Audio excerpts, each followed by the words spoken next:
E aí pessoal, meu nome é Ezequiel Donhauser e hoje a gente vai começar aqui uma série de videoaulas para falar sobre as ferramentas de compilação C aí, né? E o processo que, que acontece para que seja compilado um código fonte e se tornar um executável lá no final, né? A gente vai ver os processos envolvidos aí. Mas primeiro, então, é claro, nessa ideia toda não vai entrar como funciona, por exemplo, a linguagem C, nem a linguagem Assembly, por exemplo, né? A gente vai apenas falar sobre as ferramentas. Mas no meio desse processo vai entrar alguma coisa sobre o C, a sintaxe do C em si e do Assembly, né? Mas o objetivo mesmo é falar sobre o GCC, como que ele chama as ferramentas e como que isso tudo acontece, para que a gente consiga tirar proveito, né, de uma ferramenta open source aí, né, GNU, e que a gente consiga então fazer códigos aí para várias arquiteturas. A gente não vai ficar só numa arquitetura, né? A gente vai ver como que a gente compila um código para ARM aqui no Windows, por exemplo, né? Para MIPS, que no caso é os PIC32, né? MIPS 4K. A gente vai ver também como que compila códigos para ARM aqui a partir do Windows, né? E daí, depois que a gente entender bem as ferramentas, né? Aí a gente vai compilar também para essas arquiteturas no Linux, né? E isso a gente vai ver aí no decorrer de várias videoaulas, como que funciona todo esse processo aí, né?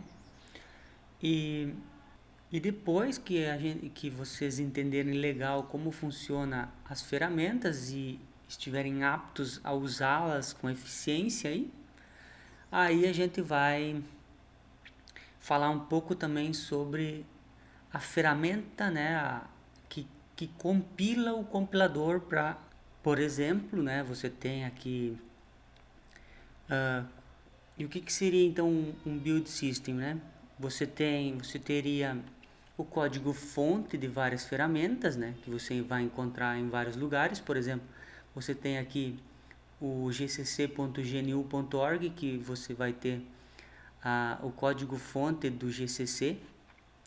O GCC inclui no próprio código fonte do GCC, você vai encontrar o CC1 aí, né, o Collection 2, que a gente vai ver depois como que isso daí funciona, né, mais ou menos.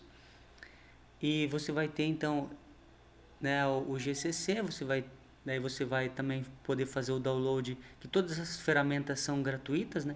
Você vai ter, por exemplo, o linker, o assembly, né, o object copy, object dump, e todas essas ferramentas a gente vai ver no decorrer dessas videoaulas.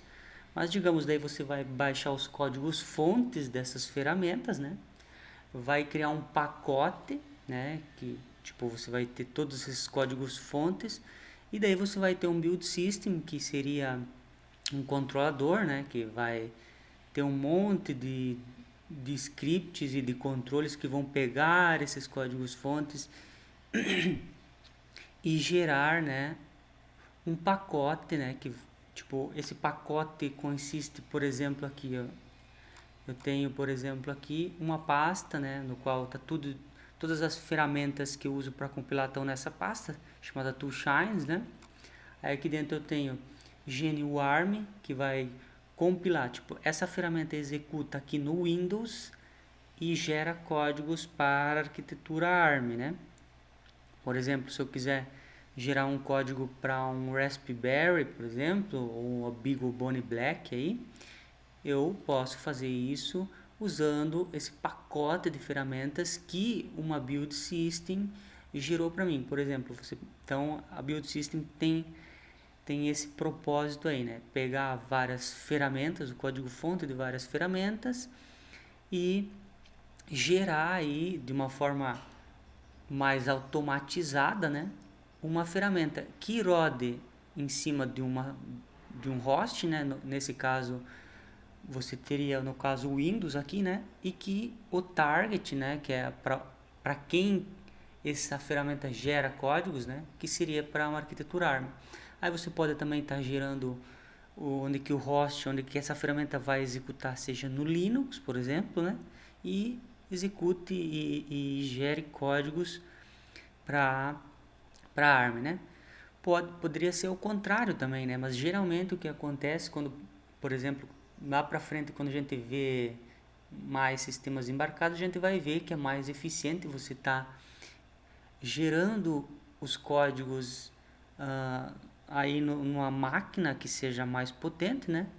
Do que você está gerando no próprio host, no caso, se você estiver rodando um Raspberry aí, que tem a arquitetura ARM, e você está compilando códigos meio grande lá, vai demorar muito mais do que você está compilando um código que vai executar lá no Raspberry em si, mas que você vai estar compilando ele no Windows ou no Linux aí, numa máquina x86, por exemplo, né?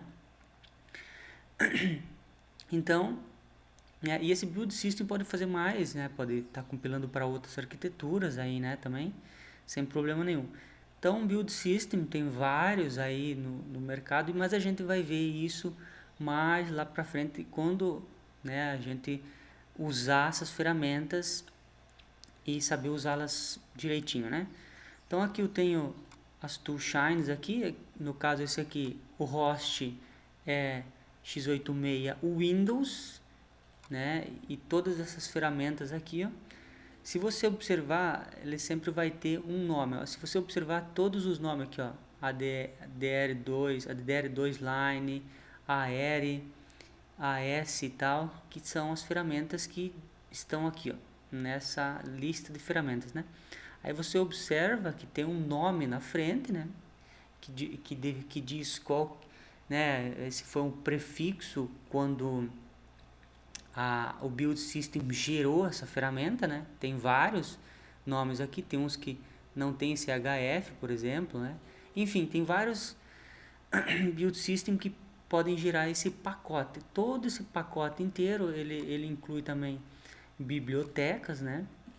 Mas isso a gente vai ver com mais detalhes. Só quero mostrar aqui mais ou menos as pastas, como é que ficaram, né? Então, tudo isso daqui é o que o build system, tipo, gerou, né? Digamos assim. E é um pacote com várias ferramentas para que você consiga compilar e fazer tudo o que você tem que fazer para você. Na entrada você ter, né, os códigos fontes aí em C e assembly, né? E na saída você ter lá então o teu executável aí, né? Eu tenho também aqui para extensa, que a gente vai ver isso porque a gente vai compilar alguns códigos para o extensa LX106, que seria, né, o ESP8266, aquele módulozinho Wi-Fi, né? Que o processador dele é um extensa LX106, que daí a gente vai estar usando essas ferramentas para compilar códigos para aquele dispositivo, né?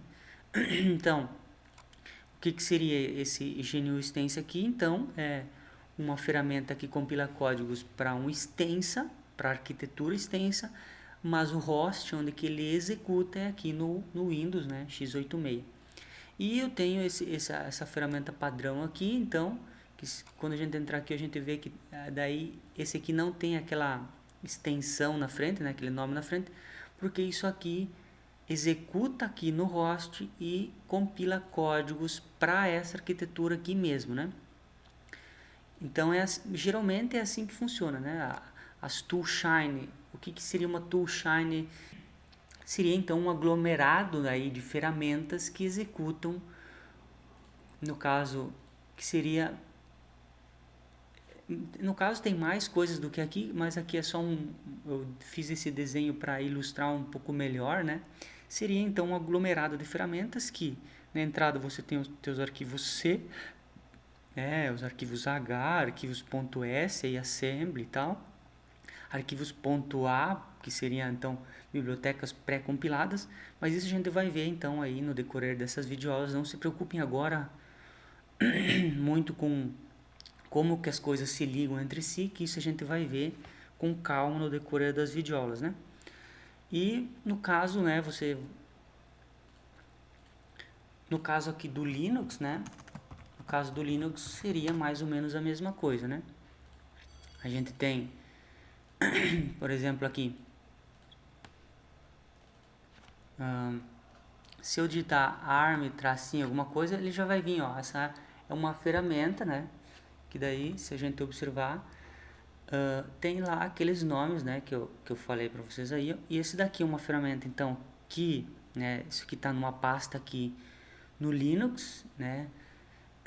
E isso daqui, por exemplo, ele vai gerar códigos para ARM também, né? Mas no caso o host é aqui para x86 Linux. Então, essa ferramenta está rodando no Linux e gera códigos para ARM. Mesma coisa eu tenho se eu digitar, por exemplo, GCC aqui, né? Vocês vão observar que também é GCC sem aquele prefixo, né? Sem aquele nome ali na frente, né? Então, essa ferramenta gera códigos aqui para o tipo host, onde que ele executa é aqui no Linux, e gera códigos aqui para essa arquitetura aqui, para essa máquina, né? Então, geralmente é assim que funciona, né? A tua ferramenta vai executar em algum lugar e vai gerar códigos. Quando você está gerando, nesse caso dessa ferramenta aqui, o host então é o Linux e você vai estar gerando códigos para uma outra arquitetura, e isso é chamado de cross-compiling, né? Ou compilação cruzada aqui no português, né? Então, você está rodando a ferramenta numa arquitetura e está gerando códigos para outra arquitetura. Então, isso é uma compilação cruzada que se chama, né? Então, sempre que você gerar um código para uma outra arquitetura, você está fazendo um cross-compiling aí, né? Então, eu acho que é isso, né, para essa videoaula. É isso, e na próxima videoaula então a gente começa então a estudar as ferramentas e começar a gerar códigos aí, e eu explicar como que cada coisa dessas acontece e como que esses processos de compilação acontecem, né? Então, é isso aí e até a próxima videoaula.